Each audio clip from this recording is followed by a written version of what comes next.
उत्तर प्रदेश की राजनीति इस समय एक ऐसे दौर से गुजर रही है जहां हर दिन घटनाओं की नई कड़ी जुड़ रही है और हर कड़ी किसी बड़े राजनीतिक मोड़ की तरफ इशारा कर रही है। अभी हाल ही में 40 ठाकुर विधायकों और मंत्रियों की बैठक ने सत्ता गलियारों में हलचल मचाई थी और यह चर्चा थमी भी नहीं थी कि अब जयवीर सिंह ने एक और बैठक बुला ली। इस दूसरी बैठक में भी 1 दर्जन से ज्यादा ठाकुर नेता पहुंचे। आधिकारिक बयान में इसे कुटुंब मिलन कहा गया, लेकिन असल सवाल वही रह गया। अगर यह महज पारिवारिक बैठक थी तो उसमें सिर्फ ठाकुर नेता ही क्यों मौजूद थे? एक आध और अन्य जाति के भी नेता मौजूद थे, लेकिन सबसे ज्यादा ठाकुर नेता।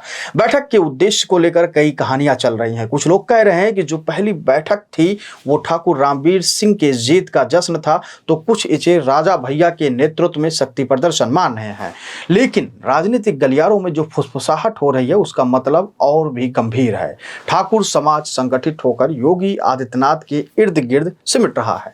वजह साफ है, पार्टी के भीतर एक भावना तेजी से फैल रही है कि केंद्र की नेतृत्व जो है वो खासकर दिल्ली का एक बड़ा गुट योगी के कद और प्रभाव को सीमित करने की रणनीति पर काम कर रहा है। इसी बीच दिल्ली में एक और अहम घटना हुई, कॉन्स्टिट्यूशन क्लब का चुनाव। अमित शाह के करीबी माने जाने वाले संजीव बलियान ने यहां जीत सुनिश्चित करने के लिए पूरी ताकत झोंक दी थी। शाह का राजनीतिक प्रभाव और संसाधन इस चुनाव में झोंक दिए गए, लेकिन नतीजा उलट गया। जीत मिली राजीव प्रसाद रूडी को और इस जीत के पीछे राजनाथ सिंह और योगी आदित्यनाथ की सक्रियता का जिक्र अब खुलकर सामने आ रहा है। शाह के लिए यह हार केवल एक चुनावी नतीजा नहीं बल्कि पार्टी के भीतर उनकी पकड़ ढीली होने का संकेत भी है। अगर आप घटनाओं की कड़ियां जोड़ें तो तस्वीर और भी साफ होती हुई आपको नजर आएगी। हिंदू युवा वाहिनी का अचानक सक्रिय होना, ठाकुर नेताओं की लगातार 2-2 बैठकें और शाह खेमे की दिल्ली में प्रतिष्ठा की हार, ये सब महज संयोग नहीं है। राजनीतिक विश्लेषक मानते हैं कि ये घटनाएं मिलकर आने वाले समय में भाजपा के भीतर एक नई शक्ति संरचना का रास्ता तैयार कर रही हैं। और अब आती है सबसे दिलचस्प परत, आरएसएस की भूमिका। संघ इस पूरे खेल में चुपचाप खड़ा है, लेकिन उसकी चुप्पी साधारण नहीं है। अंदर खाने में खबरें आ रही हैं कि संघ ना तो शाह खेमे का खुला समर्थन में है और न ही योगी को किनारे करने के मूड में है।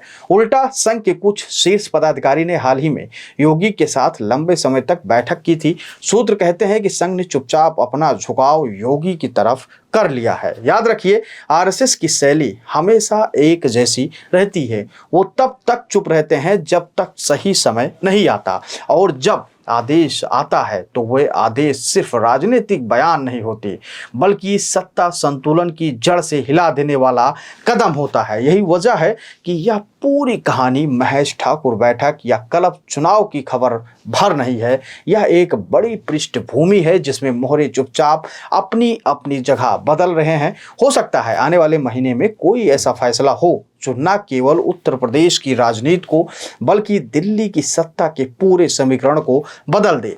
फिलहाल सतह पर सब शांत दिख रहा है। योगी आदित्यनाथ चुप हैं, ठाकुर समाज जुट रहा है, शाह खेमे में बेचैनी है और संघ अपने समय का इंतजार कर रहा है। लेकिन राजनीति में सबसे खतरनाक लहर वही होती है जो दिखती नहीं, बस अचानक आकर सब कुछ बदल देती है। और लगता है वो लहर बहुत दूर नहीं है, अब बहुत नज़दीक है।